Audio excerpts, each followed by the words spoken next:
Here's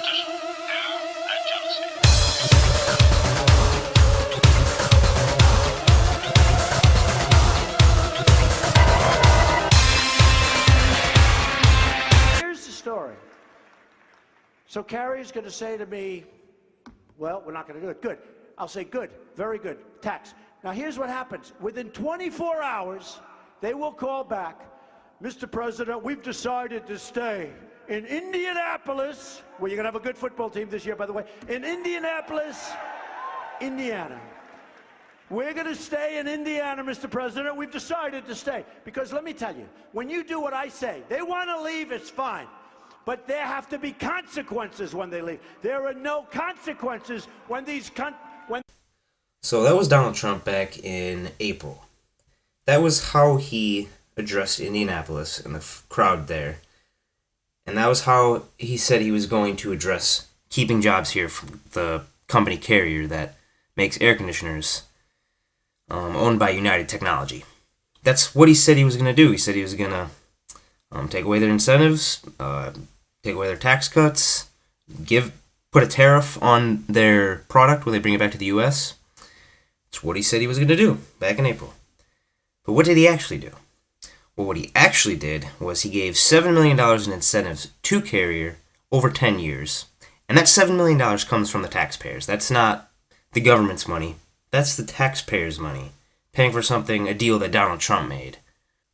And also he said that he would ease regulations and give them federal tax cuts. That's what he said he was going to do. That's what he told them. So he's not approaching it any way like he said he was going to.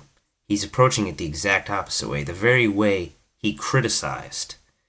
He criticized Obama for doing the exact same thing he's doing right now. So there's this guy, his name's Chuck Jones, and he's the union leader for United Steelworkers Local 1999. And he's been very critical of Trump in this deal, saying that he's misrepresenting how many jobs he's saving. He says it's actually closer to 730, and actually there's about to be 600 layoffs in the middle of 2017. So the numbers aren't quite what Trump's saying, and he's been very critical of that. Well, last night Trump took to Twitter, as he often does when he's criticized in any way or feels insulted in any way. And here's what he said. He said, Chuck Jones, who is president of United Steelworkers 1999, has done a terrible job representing workers. No wonder companies flee the country. Really, nice going.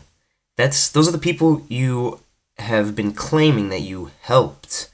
You've been saying, I've kept all these jobs in Indianapolis. Look, I saved 1,000 jobs, and that's what you'll hear over the media, and his supporters will eat that up. That's the sad thing. That's all he wants. He wants these quick victories, and that's exactly what this is. Gets 1,000 jobs, makes him look good to his supporters. He's still got a good chunk of the American people on his side. And it's really sad, because if you really look into it, he is lying, and now he's going after the very people he's claiming to have helped. So this guy's a loose cannon. I mean, he clearly doesn't know what he's doing. He knows how to make deals. There'll be plenty more deals just like this one. And on a more general note, you've already seen it with his cabinet picks. He claimed he's going to drain the swamp, get rid of big corporations, big money, all that. All a lie. He is big money. He filled his cabinet with people who already have power, people who already have money. I mean, look at his Treasury Secretary, Steve Mnuchin. Worked at Goldman Sachs for 17 years, bought out IndyMac in 2009. I mean, he is filling the swamp, the exact opposite of what he claimed. His entire campaign rhetoric was built on anti-establishment. He is the establishment, as many people have been saying for quite a long time.